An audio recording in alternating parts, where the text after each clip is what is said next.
बहुत सारे कयासे लगाए गए, बहुत सारी जुगलबंदियां हुई और इसके बीच में दो प्रत्याशी जो अधिकृत रूप से जीत के जाने थे या जीतने वाले थे वो जीत चुके हैं।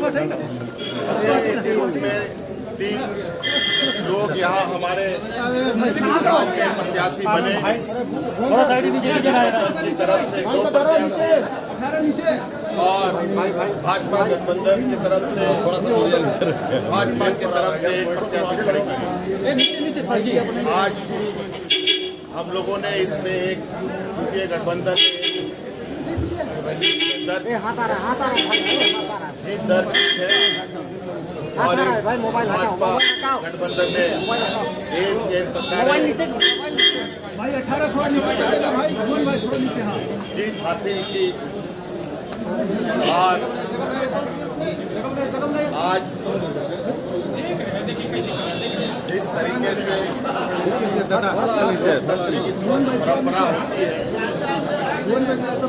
उसका परिचय देते हुए आज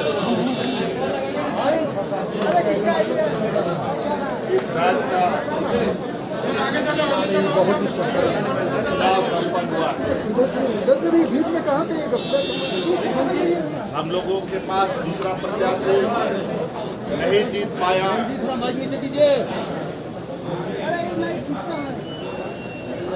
मुझे लगता है और इस उम्मीद और आशा के साथ भी हम लोगों ने दूसरा प्रत्याशी खड़ा किया था कि भाजपा विरोधी, भाजपा विचारधारा से अलग जो लोग जीत कर आए हैं उनका सहयोग प्राप्त होगा।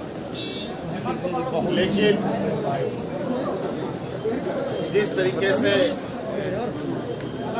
देश के विभिन्न राज्यों में एनडीए भाजपा चुनाव लड़ती है राज्यसभा की, उसका भी मुझे लगता है यहाँ पर पुनः चीजों को दोहराया गया और आज जो लोग भारतीय जनता पार्टी के विरोध में चुनाव लड़कर आए थे उनसे वोट लेने का काम भाजपा ने किया। वैसे भी आज हमारे पास 2 सदस्य की कमी भी थी। दुमका और बेरमो विधानसभा प्रत्याशी नहीं होने के कारण उनका मत प्राप्त नहीं हुआ। लेकिन ये बात जरूर है, ये राजनीतिक लड़ाई जारी रहेगी और आने वाले समय में भाजपा को इस क्षेत्र में भी हम लोग माकूल जवाब देंगे। हेमंत जी 30 सीट आया, 30 वोट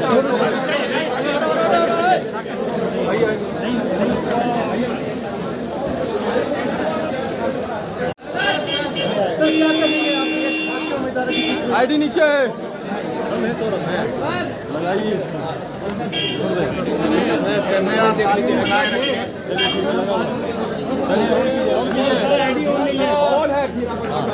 बल्कि और ऊपर उठ जाता है।